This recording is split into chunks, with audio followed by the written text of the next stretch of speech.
On va parler abeilles maintenant avec Justine Aignon qui est avec nous, apicultrice, et c'est notre experte de ce matin. Bonjour Justine. Bonjour Thibaut. Merci d'être là. C'est bientôt Noël et on s'était dit qu'au pied du sapin, ce serait pas mal d'y déposer une ruche, pas directement une ruche évidemment, mais le parrainage d'une ruche, parce que maintenant, et ça c'est valable depuis déjà quelques mois, on peut parrainer une ruche.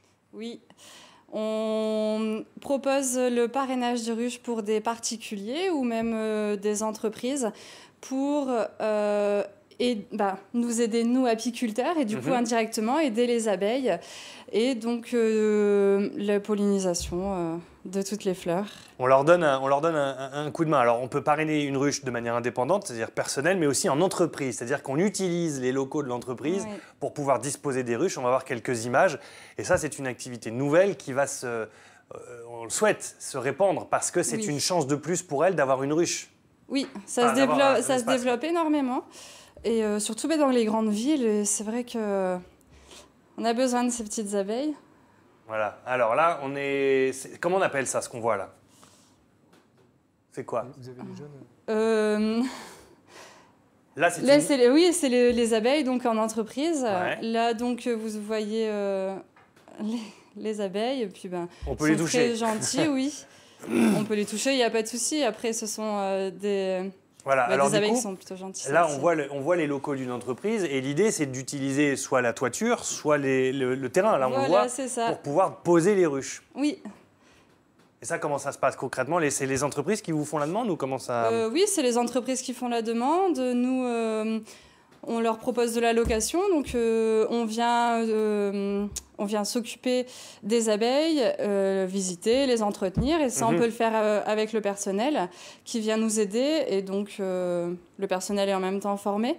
Et ça permet une cohésion d'équipe et puis de faire découvrir ce monde.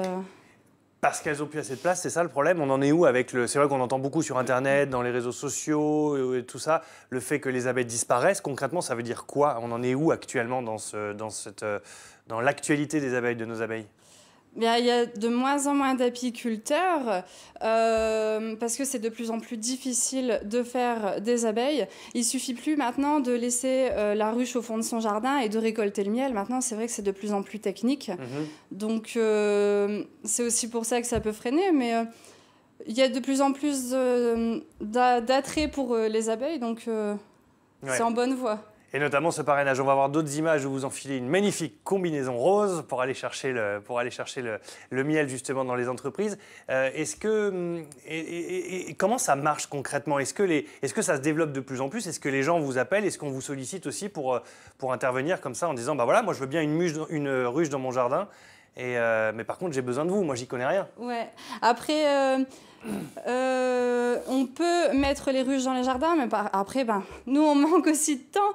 Et puis, on ne peut pas se permettre de disséminer de trop les ruches. Partout, Mais par contre, il y a de plus en plus d'apiculteurs qui ont leurs ruches dans leur jardin et qui se forment à l'apiculture. Donc, il y a différents ruches et écoles qui existent. Alors là, on vous voit en train de récolter le miel, parce que c'est bien beau d'avoir une ruche à la maison ou dans son entreprise, mais il faut quand même qu'on puisse en extraire le miel. Donc, vous y allez comme ça de temps en temps pour récolter On y va 2 fois par an, c'est au printemps et vers septembre. On récolte le miel, bien sûr, s'il y a du miel. C'est jamais gagné, mais croise les doigts toujours. Ça fonctionne quand même toujours. Oui. Est-ce qu'on peut mettre aussi dans son jardin des petites ruches, plus petites, sans forcément chercher à récolter le miel? Juste pour dire, voilà, je vous ai fait une cabane dans le jardin, n'hésitez pas à vous y reposer. Ça peut se faire, mais pour les abeilles sauvages. Et ça, c'est génial. On peut bien sûr les faire soi-même, grâce à des pommes de pin ou alors des petits, tout simplement des nichoirs à insectes. On les pose au fond du jardin et puis on attend que les abeilles sauvages... donc les abeilles solitaires viennent les coloniser et puis faire leur vie. Oui, c'est ça. C'est-à-dire que les abeilles solitaires, par exemple, elles ne fabriquent pas de miel. Elles ne fabriquent pas de miel, mais elles sont très importantes aussi pour la pollinisation. C'est-à-dire elles jouent le rôle de... Elles transportent, en fait, c'est ça? Elles transportent les pollens, donc oui, elles vont jouer sur la fécondation des fleurs. D'accord. Là, quand on vous voit, c'est vous qu'on voit là? C'est moi qu'on voit. Et donc là, c'est pour faire de l'élevage de rennes. Donc là, tout ce qu'on voit, c'est des futures reines. C'est des cellules de rennes qui vont pouvoir ensuite faire une nouvelle colonie, donc multiplier.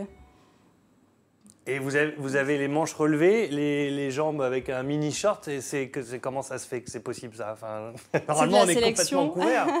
On sélectionne nos abeilles pour qu'elles soient le plus douces possible. Et qu'elles ne piquent pas? Enfin, vous êtes... Elles piquent. Des fois, je me fais piquer, des fois, je me retrouve avec l'œil tout gonflé. Ouais. Mais ça fait partie du jeu. Ça fait partie. Et vous en avez l'habitude. Concrètement, comment est-ce qu'on doit faire si là, des personnes nous regardent et disent « Ok, moi, je suis séduit par l'idée, je veux bien une ruche dans mon jardin » ou ici, par exemple, à France 3, je veux bien poser des ruches sur le toit de France 3. Comment on fait concrètement? Vous pouvez nous contacter. Vous pouvez contacter un toit pour les abeilles. Ou alors, même si vous n'avez pas l'emplacement pour mettre une ruche chez vous, vous pouvez parrainer des ruches. Donc, nous, on s'occupe des abeilles. Vous avez une petite pancarte pour dire que c'est bien vos abeilles. Et en échange, vous recevez des nouvelles de vos abeilles et des pots de miel. Ça, c'est un toit pour les abeilles dont vous nous parliez à l'instant. On a tout le concept qui est résumé avec les moyens de vous contacter. 40 000 abeilles parrainées, soit une ruche. Ça fait une ruche avec les couleurs et le logo, évidemment. Un espace dédié à l'entreprise et environ 100 pots de miel, donc ce qui est plutôt pas mal. Et ça fédère toutes les personnes de l'entreprise autour de ces petites abeilles qui nous rendent la vie si belle et dont on a bien besoin. Merci Justine. Et puis, puisque vous êtes avec nous, du coup, je pense qu'on va s'organiser une petite émission en extérieur avec Gontran, qu'on va aller voir dans un instant, qu'on va lui recouvrir complètement. Il ne faut pas le laisser les bras nus, sinon on ne va jamais le retrouver. Et on ira faire une émission avec vous pour voir comment est-ce qu'on récolte le miel en direct. Merci Justine. Quelques questions peut-être d'Anne-Sophie qui est là. Anne-Sophie, les abeilles, ça vous inspire? Justement. Ah, ça m'inspire. Bah oui, mais qui n'aime pas le miel, hein, n'est-ce pas? Non, j'ai une petite question justement de Véronique qui nous regarde et qui se dit, voilà, moi j'aimerais bien parrainer une ruche. Et donc, si j'ai bien compris, on n'est pas obligé de l'avoir chez soi. Quand on est particulier, on peut vous aider, vous, apiculteur. Et puis, en fait, la ruche reste chez vous, mais elle est un petit peu à nous parce qu'on vous aide, c'est ça? Oui, c'est bien ça. C'est ça. Voilà. Bon, alors justement, combien ça coûte pour un particulier? Bonne question. Tout est marqué sur le site parce qu'après, vous avez différents... si vous parrainez... ça marche en fonction du nombre d'abeilles que vous parrainez.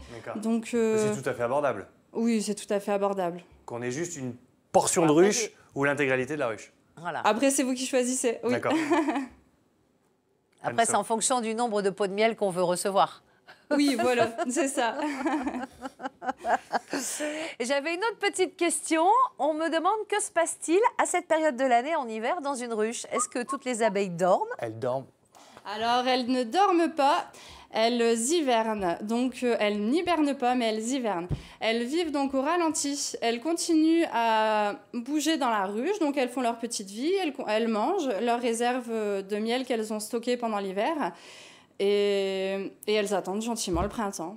Et c'est pour ça que Justine est venue les mains vides, parce qu'on l'avait déjà reçue dans cette émission. Elle était venue avec une ruche en verre qu'on pouvait voir à l'intérieur. Mais là, comme elles hivernent, on les a laissées tranquilles. On ne peut pas les bouger, elles ne peuvent pas, puisqu'il fait 30 degrés dans la ruche. Donc du coup, là, si je les sors, elles ne vont pas aimer. Voilà. Allez, on va les laisser tranquilles, ces abeilles. Merci. Moi, je vais aller habiter dans une ruche, alors s'il fait 30 degrés dans la ruche. Oui. Merci Anne-Sophie.